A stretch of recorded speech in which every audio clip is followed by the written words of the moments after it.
इस इमेज में हम देखते हैं कि नेचुरली हम किस तरह से लिप्स का कलर चेंज कर सकते हैं। सिंपली अगेन बड़ी जो है रफ सी सिलेक्शन लेनी है, हमने लेसो टूल लेना है और उसके लिप्स की जो है आउटर सिलेक्शन ले लेनी है। ठीक है, ये हमने इसकी आउटर सिलेक्शन ले ली। लेने के बाद हम ऑल्ट प्रेस करके अंदर वाली सिलेक्शन लेंगे। तो ये क्या होगा कि जो जब हम इसमें फिल करेंगे तो अंदर वाले एरिया में कलर फिल नहीं होगा, सिर्फ इस एरिया में कलर फिल होगा। हमने न्यू लेयर ली और इस पर रेड कलर अप्लाई कर दिया।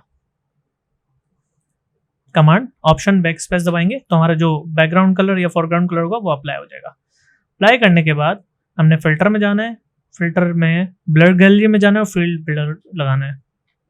फील्ड ब्लर लगाने के बाद इसको थोड़ा सा ब्लर को इसकी इंटेंसिटी बढ़ा देनी है, ओके कर देना है। ओके करने के बाद अभी ये नेचुरली अप्लाई नहीं हुआ, राइट। अब हम क्या करेंगे, इस लेयर पे डबल क्लिक करेंगे और हमारा जो लेयर है दिस लेयर जो भी ब्लेंड इफ की, इसको हम थोड़ा सा बढ़ाते हैं ऑप्शन प्रेस करके।